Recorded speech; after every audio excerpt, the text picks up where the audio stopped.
Betrayal. The very word cuts deep. It's the quiet shadow behind every alliance, the whisper hiding in every friendship, the risk buried inside every promise. And here's the cruel truth. Betrayal rarely comes from your enemies. It comes from those closest to you, from the people you trust, from the ones you never imagined could turn against you. Niccolò Machiavelli understood this better than almost anyone in history. While others wrote about virtue, honor, and faith, Machiavelli tore the mask off human behavior. He asked the question most people fear to face. What do humans really do when power, survival, and ambition collide? And his answer was brutally clear. Most people will betray you the moment it serves their interests. Not out of hatred, not out of malice, but out of something colder, self-preservation. In this video, we're going to walk step by step through Machiavelli's analysis of betrayal. Not just his warnings, but the patterns he revealed.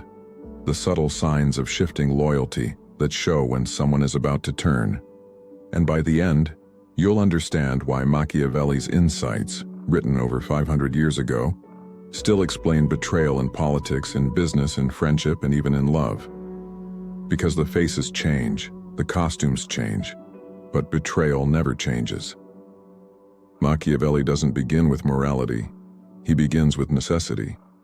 He argues that people are not naturally loyal. They stay loyal only as long as it serves their own interests. In The Prince, he writes, "Men are ungrateful, fickle, false, cowardly, and greedy. As long as you succeed, they are yours completely. But when danger arises, they turn against you." Notice something important. He's not condemning humanity. He's not calling betrayal evil. He's saying betrayal is predictable. It's not an accident. It's a law of human behavior. Just like fire burns or water runs downhill, betrayal appears whenever self-interest outweighs loyalty. This is why rulers lose kingdoms, why CEOs lose companies, why friends lose friends. They made the mistake of believing loyalty was permanent, when in reality, loyalty is only ever rented. So how do you protect yourself? Not by falling into blind suspicion. That only breeds paranoia and weakness. Instead, Machiavelli urges us to watch for the signs. The subtle shifts in power, the quiet cracks in trust, the hidden intentions just beneath the surface. He gives us 3 key signs of betrayal, and will bring them into modern life. But before we go there, pause and ask yourself, who are you trusting right now? Who knows your secrets, your weaknesses, your future? And most importantly, what would they gain if you fell? That uncomfortable question is exactly where Machiavelli wants us to begin. The first sign of betrayal isn't conflict, it's silence. Machiavelli explains that conquered subjects or defeated rivals often pretend to be obedient. They bow, they flatter, they agree, but inside, they are waiting. He writes, "The injury should be inflicted all at once, for men will more quickly forget the death of their father than the loss of their inheritance." What does this mean? It means people often bury resentment beneath quiet obedience. They hold it in until the right moment to strike. Think about it. The friend who used to challenge you but now agrees too easily. The coworker who once contributed ideas but now sits quietly in meetings. The partner who used to argue passionately but now only nods along. Most people mistake this for peace, but Machiavelli knew better. Silence isn't peace. Silence is preparation. History is full of this pattern. Julius Caesar's assassins weren't loud enemies. They were his closest allies, senators who stood beside him every single day. Their silence wasn't loyalty, it was camouflage. The second sign of betrayal is not silence, it's over-communication, specifically excessive praise. Machiavelli warns that flatterers are among the most dangerous people in any court or any company. He writes, "Men are less hesitant to offend the one who makes himself loved than the one who makes himself feared. For love is held together by the tie of obligation, which, because men are wicked, is broken whenever it serves their purpose." In plain terms, love is fragile. Gratitude fades, but fear binds. The flatterer doesn't praise you to build you up. They praise you to lower your defenses. They flood you with compliments so you never notice how little they actually contribute. They check in often but say almost nothing. They repeat your ideas but never challenge them. They seem loyal but they're really just watching. In modern life, it looks like this: the employee who praises the boss constantly but delivers no results. The co-founder who agrees with every decision but never takes initiative. The friend who showers you with compliments but avoids real responsibility. That isn't loyalty, it's surveillance. Sun Tzu, centuries earlier, warned, "Keep your friends close and your enemies closer." But Machiavelli would add this: your flatterers are already closer than you realize. The third sign of betrayal is the most subtle. It isn't silence, it isn't flattery, it's drift. Machiavelli explains in Discourses on Livy that betrayal often doesn't come from anger. It comes from misaligned direction. When two allies no longer share the same future, betrayal becomes almost inevitable. This is why political alliances collapse, why friendships quietly fade, why businesses break apart. Not out of hatred, but out of divergence. The danger is that drift is invisible in the beginning. It hides behind daily routines. A partner grows more ambitious but never shares their vision. A friend discovers new passions but leaves you out of them. An ally builds fresh connections while becoming vague about their plans. These aren't small changes. They're the first cracks. And those cracks are where betrayal takes root. Nietzsche once wrote, "In individuals, madness is rare, but in groups, parties, nations, and epochs it is the rule." He saw what Machiavelli already knew. Once paths diverge, conflict stops being personal. It becomes structural. So how do you protect yourself without slipping into paranoia? Machiavelli's answer isn't isolation, it's intelligent design of power. Never let one person hold all the leverage. When an advisor, partner, or friend becomes irreplaceable, betrayal turns into temptation. Divide responsibilities, spread out power, reward loyalty with opportunity, not just affection. People stay loyal when loyalty pays. If you fail to provide value, they'll go looking for it somewhere else. And finally, act quickly at the first sign. Machiavelli believed hesitation destroys leaders. If betrayal is suspected and confirmed, you must respond decisively. Seneca echoed this in his Stoic warning, "He who spares the guilty punishes the innocent." Mercy to the betrayer is cruelty to yourself. The true genius of Machiavelli is this: he doesn't tell us to hate betrayal, he tells us to expect it. Betrayal isn't the exception. It's part of the human condition. And the person who refuses to see this will always be blindsided, wounded by the very people they believed they could trust. But the one who sees it, who studies it, who prepares for it, cannot be destroyed by it. So ask yourself, who is silent where they once spoke? Who flatters where they once challenged? Who drifts where they once walked beside you? If you can answer that question, you may not prevent betrayal, but you'll never again be surprised by it. And that, Machiavelli would say, is the beginning of real power. To truly understand Machiavelli's warnings, we have to see betrayal not as a personal flaw, but as a recurring pattern of history. Take Julius Caesar. He wasn't destroyed by foreign enemies, but by his own Senate, men he had rewarded, elevated, and trusted. Cassius and Brutus were not outsiders. They were insiders. Yet when Caesar's power grew too great, when their own futures felt threatened, they struck. Machiavelli studied this very event, and his lesson was not do not trust. His lesson was, always calculate where interests diverge.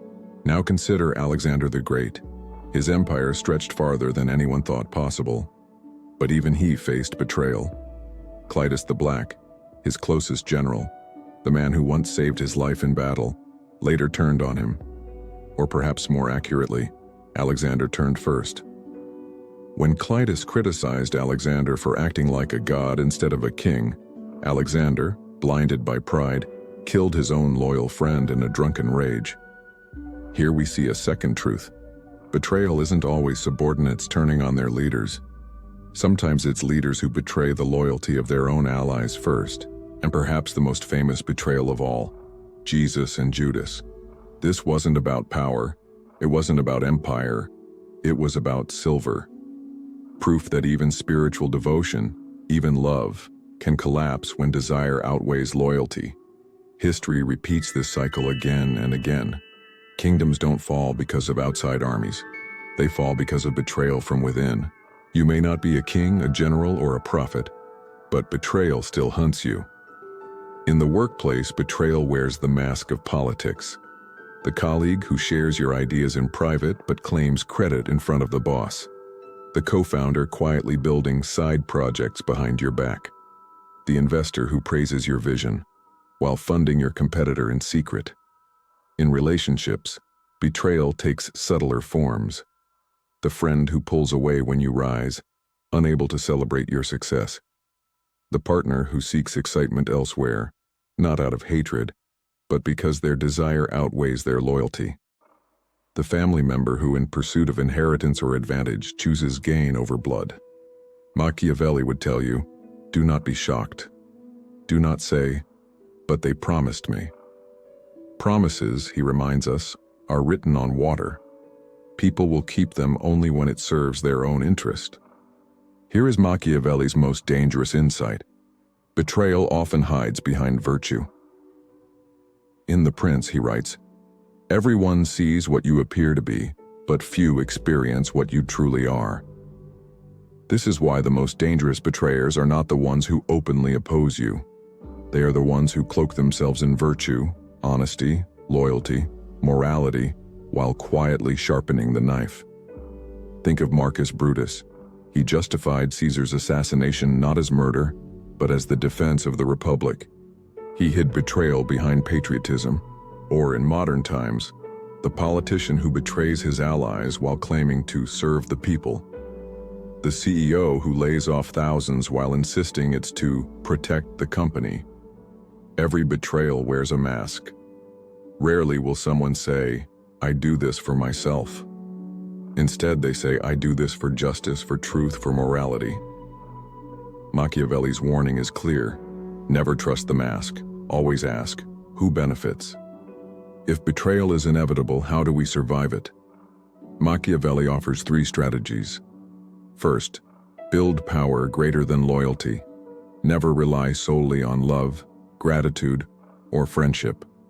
Instead, build systems, wealth, networks, institutions that make betrayal too costly to attempt. Second, divide potential betrayers. If your allies are busy competing with each other, they cannot unite against you. Rome perfected this. Conquered cities were given just enough autonomy to distrust one another, but never enough power to rebel. Third, be feared more than loved. Love is fragile. Fear lasts, not cruelty, not sadism, but a reputation that crossing you will carry consequences. This doesn't mean you must be ruthless in everyday life, but it does mean this. If you are never feared, you will always be betrayed. Though Machiavelli is our guide, other great thinkers confirm his insights. Sun Tzu, all warfare is based on deception. Betrayal is simply deception turned inward. Nietzsche, when you gaze long into the abyss gazes back. Ignore the darker side of human nature, and it will consume you. Schopenhauer, he argued that all human actions are driven by the will to live and to reproduce. Loyalty collapses the moment it threatens survival or desire. Seneca, no man was ever wise by chance. To expect loyalty without calculation is not wisdom, it's naivety. Across centuries, these voices agree with Machiavelli. Betrayal is not rare, it is natural. Here lies the paradox. The stronger you grow, the more betrayal gathers around you. The higher you climb, the more others see your fall as their chance. This is why emperors, kings, and billionaires surround themselves with guards, contracts, and surveillance. Not because they fear the enemy outside, but because they know the knife almost always comes from the hand once trusted. And yet, here's the twist. Betrayal is not only a danger, it's also the fuel of history. Without it, kingdoms would never collapse. Revolutions would never ignite. Power would never change hands. Machiavelli understood this. Betrayal isn't just a threat. It is the very mechanism through which the world transforms. So now the question is not, will you be betrayed? The question is, when and by whom? Machiavelli would not tell you to despair. He would tell you to watch, to calculate, to prepare, because betrayal is the most human act of all. And if you can see it before it strikes, if you can defend against it without illusion, then you may not avoid the knife, but you will be the one who survives it. And in Machiavelli's eyes, survival is the only true victory.